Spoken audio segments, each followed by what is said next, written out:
Observe agora como esse branamita vai torcer a profecia de Kenneth Hagin. Traduzindo, agora essas coisas podem ser ditas, mas na época não podia se dizer muito a respeito disto. Mas nos dias da Voz da Cura, havia uma revista chamada Voz da Cura. Cerca de 120 de nós pregadores usávamos ela como divulgação. A não ser Oral Roberts, todos que pregavam a cura na América usaram esta revista, a Voz da Cura. E nós tínhamos um reavivamento de cura em todos os feriados de ação de graça. Eu estava pregando em 1964. Eu era um dos que falava na Convenção dos Homens de Negócio, em Phoenix, Arizona. E o irmão Robert pregou no jantar de sábado à noite.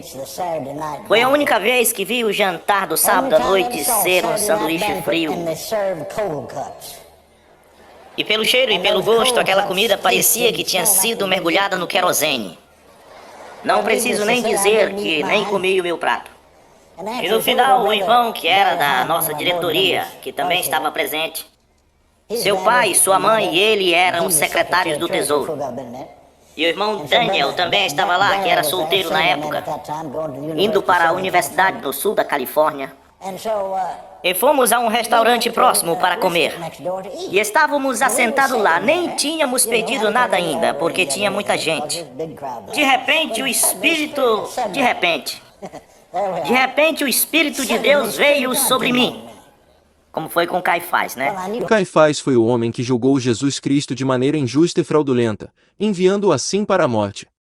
Já Kenneth Hagin, embora seu ministério não seja perfeito, foi um influente ministro do Evangelho. Então por que esse sujeito tenta comparar os dois? Acho difícil uma ofensa maior do que essa para um cristão. Foi por isso que eu saí da mensagem. Para os que são de dentro eles têm fanatismo e legalismo, para os que são de fora, eles têm ódio e maldição. Eu sabia quem era isto. E eu disse para eles, preciso orar agora. Um dos irmãos falou pro garçom que nós não ia pedir nada e que íamos sair. Eu disse, vamos para o quarto de vocês ou para o nosso. E fomos para o nosso. E começamos a orar ali mesmo, assentado na cama. Oramos um pouco em inglês e depois em outra língua. E o Espírito Santo desceu sobre mim e eu profetizei por cerca de 2 horas. Eu gostaria de ter gravado, mas um irmão anotou a maior parte. Bem, e o que quero passar para vocês e para os pregadores particularmente, era o último sábado à noite do mês de janeiro de 1964. Opositores, vocês têm que crer nele, que ele teve essa profecia, porque ele não gravou. Essa profecia foi testemunhada por 2 irmãos. Logo em seguida Kenneth Hagin entregou pessoalmente em um pedaço de papel nas mãos de Gordon Lindsay. Esse por sua vez a comunicou ao irmão Branham em pessoa, mas ele não quis ouvir. Então sim, eu creio nessa profecia, pois não tenho nenhum motivo para duvidar dela. E a profecia nos falou de coisas que aconteceria relacionada ao Vietnã, de coisas que aconteceria sobre a política da nação, coisas que aconteceriam com as famílias. E também disse que é bom saber que essa profecia ele não gravou e que ele só falou disso depois que o Branham morreu. A profecia dizia que no fim do ano de 1965, aquele que agora está na vanguarda ou em destaque no ministério de cura, irmão Branham, e que atua no ofício de profeta. Agora, eu não sei por que tanta alegria em ouvir dizer, na profecia, que o irmão Branham atua no ofício de profeta. Será que eles não leram a Bíblia? Se tivessem lido Números capítulo 22, saberiam que Balaão era profeta, e profeta dos bons. Suas profecias aconteciam, eram verdadeiras, diferente do irmão Branham, que até hoje nenhuma profecia se cumpriu. Eu até posso aceitar o irmão Branham como um vidente, ou um adivinho, mas nunca como um verdadeiro profeta. E não adianta dizer que na época das profecias dadas depois dos acontecimentos, não era possível gravar ou registrar, porque o irmão Branham ou qualquer um que ouviu as supostas profecias poderiam ter ido no cartório de Jeffersonville e tê-las registrado. Morrerá, sua vida será tirada. Satanás destruirá sua vida, mas sua alma será salva e suas obras seguirão. A partir de agora eu vou expor o mau caratismo desse sujeito. Ele, literalmente, deturpou a profecia de Kenneth Reagan para dar uma sobrevida às doutrinas moribundas de seu profeta falecido. Veja que acima da legenda original, ele coloca outra legenda maior a fim de confundir os desatentos. Nessa legenda maior ele altera a gramática a fim de alterar também a semântica, ou seja, ele faz isso para dar outro sentido à última frase da profecia de Reagan.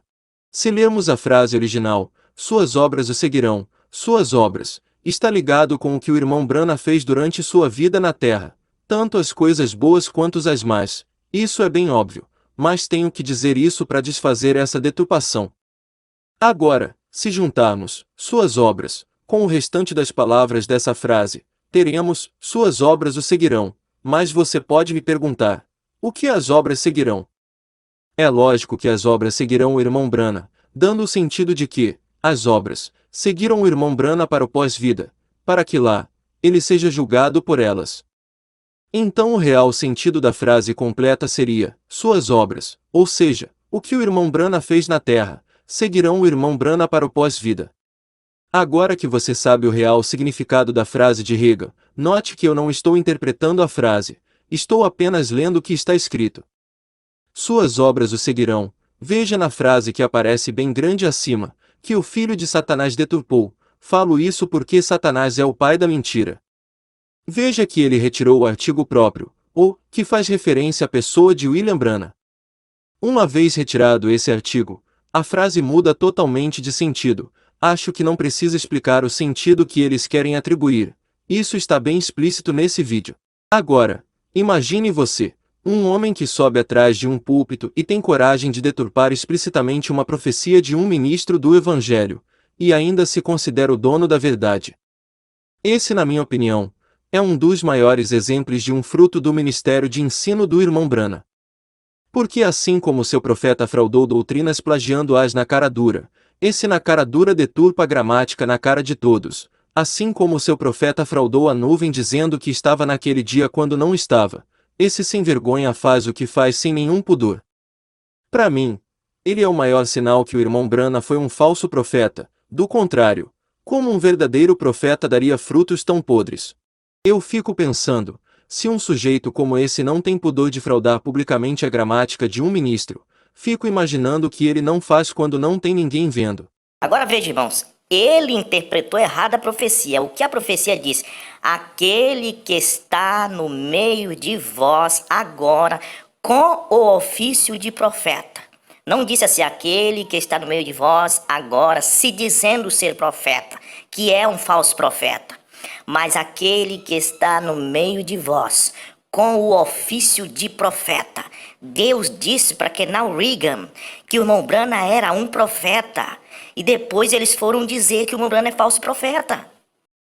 Na profecia, Deus não disse assim. Na carta de Paulo a Tito, Paulo descreve um profeta que estava do lado da injustiça, mas que profetizou verdades. Tito capítulo 1, 10 ao 13. Porque há muitos desordenados, faladores, vãos enganadores, principalmente os da circuncisão, aos quais convém tapar a boca. Homens que transtornam casas inteiras ensinando o que não convém por torpe ganância. Um deles, seu próprio profeta, disse, os cretenses são sempre mentirosos, bestas ruins, ventres preguiçosos. Este testemunho é verdadeiro. Portanto, repreende-os severamente, para que sejam sãos na fé. Você acaba de ver um exemplo de uma pessoa de má índole que foi chamada de profeta. Ter esse ofício não significa aprovação de Deus, senão Balaão não teria tal ofício. Eu vou tirar a vida dele, mas disse, Satanás vai tirar a vida dele. Só quem tira a vida de outra pessoa é quem tem raiva daquela pessoa. Na profecia, Deus estava dizendo que Satanás tinha raiva de Branham e ia tirar sua vida. E se Satanás tinha raiva de Branham é porque ele era um profeta de Deus.